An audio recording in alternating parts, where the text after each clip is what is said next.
So, Donald Trump went to Saudi Arabia this weekend.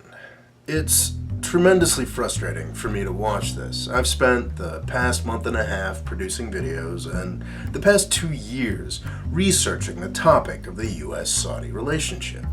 I've concluded that it's a terrible thing and that it has so many negative effects, from terrorism in multiple countries to instability in the Middle East to Islamophobia in the United States. The US-Saudi relationship makes me very, very angry, and seeing Donald Trump, a guy I don't like very much, in Saudi Arabia, sort of trying to bring this relationship to a new level is just endlessly frustrating. There's a lot to be annoyed at about Trump's weekend in Saudi Arabia. There's the $110 billion arms deal. There's a new center to combat radicalization in Saudi Arabia, which is pretty much the definition of getting the fox to guard the henhouse. There was the much publicized Trump speech on Islam, which was seriously underwhelming, but I guess that's a good thing. There was also the fact that the US and Saudi Arabia called together an incredible list of leaders of Muslim countries in Saudi Arabia. It's an endorsement by the United States of Saudi leadership of the Muslim world, which is deeply, deeply troubling.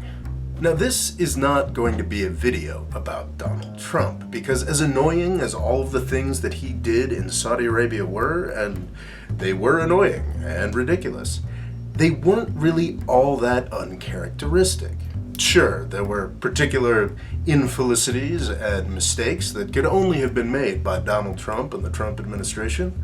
If you want to look at some of those in detail, I direct you to my Twitter feed, @RoboLaw, where I sort of live tweet his speech and highlight some of the many mistakes and blunders that were committed by Trump and his administration. But those are all details. When it comes to the broad strokes, there's nothing here that Trump did that Bush or Obama wouldn't have done. Sure, things are on kind of a bigger scale. They're not done as subtly or intelligently as those presidents would have executed them, but it's the same thing. The only slight variation in Trump's approach here is the great honor of making Saudi Arabia his first foreign visit, and also putting together this summit thing that is very flattering to the Saudi Arabians. As I said, Trump isn't very subtle or very smart, but I think this actually makes a kind of sense in the context of US president's approach to Saudi Arabia. Trump had a lot to make up for. He had some apologies to make.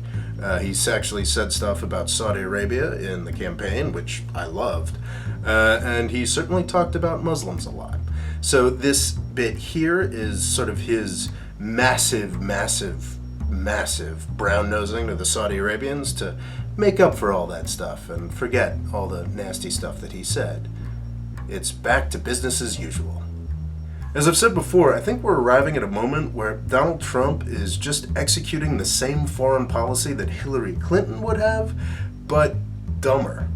The most frustrating thing about Trump's weekend in Saudi Arabia and this oxygen-stealing summit of Muslim leaders is the timing. I don't know if it was intentional, but it very effectively kept us from paying attention to something else that happened in the Middle East that I believe is much, much more important. This weekend, the results of Iran's presidential elections were announced. For months now, the US government and its allies in the US media have been gleefully telling us that the moderate president, Hassan Rouhani, was going to lose. Rouhani is the guy that worked with Obama to put together the nuclear deal. He's no Mandela or anything, but in the context of Iran, he's a tremendously positive figure to have there. He's a moderate, he wants openness, he wants more peace and engagement with the United States and the broader world. This terrifies a lot of people in Washington, D.C.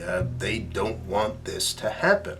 So we've been hearing at great length about the hardline resurgence in Iran. We've heard about how the supreme leader was making it impossible for Rouhani to win. Well, what happened? This weekend the results were announced, and Rouhani won in a landslide. He got 57% of the popular vote, and his closest competitor, the conservative, only got 37%. Iran is ready to engage. Yes, there are hardline elements in the government. Yes, there is a supreme leader that definitely has instincts and approaches that are problematic and dangerous. But Iran is also changing, and changing for the better. And they're doing it in the context of one of the closest things to democracy that you can find in the Muslim Middle East. This is amazing news. I'd argue that it's even bigger news than the victory of Macron. Did I say that right? Whatever, the victory of the guy in France who managed to beat the French Trump. This is fantastic, but nobody spent any time paying attention to this weekend or this week. Instead, we're watching Trump fumble around with glowing orbs and making Lord of the Rings Photoshop commentary on it. This is a real problem because Iran is reaching out. Trump, in service to the Washington, D.C. establishment, is doing everything possible to ignore that hand and slap it away. That's what we should have been paying attention to this weekend, and that's what I'd urge you to pay attention to now. We should not be paying attention to the Trump clown show in Saudi Arabia.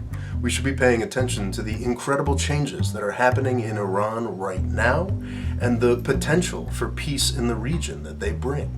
Thanks. Two really cool things that I want to mention right now. Some fans of the channel, I think they're in the UK, set up a Reddit for this channel. It's MoFreedomFoundation Reddit. I'd suggest you check it out. It's sort of a forum discussion for the channel. I'm tremendously pleased and honored that some folks chose to put this together. I don't run the Reddit, but I'm certainly going to contribute. I've got an Ask Me Anything set up there if you have any questions. If the Reddit gets active, I'll definitely incorporate elements of it in this channel. That's very cool. And the coolest thing, maybe the coolest thing that has ever happened to this channel. On Thursday, May 25th, I will be interviewing Christopher Davidson, the author of Shadow Wars. I was working on this broader Everybody's Lying About Islam project for years, trying to really sort it all out in my head, figure out how I wanted to put it out there, how I wanted to discuss things. And Christopher Davidson's book, Shadow Wars, was tremendously useful. I found it about 6 months ago, read it. It's a rundown of what has happened to the Middle East over the past 50 years, and it is tremendously useful, rigorously backed up, and was a big part of this whole series. So I tweeted him just sort of randomly last week, and he agreed to be interviewed on this channel. I am really pleased. It's going to be a YouTube live chat. I did one of these last week. You'll be able to chime in with questions as we go. It would be awesome if you guys would show up and participate. Thank you so much. Thanks for watching. Please subscribe, and I've got a fundraising thing going on my Patreon account right now. I'd also be very grateful if you'd consider taking a look at that. Thank you.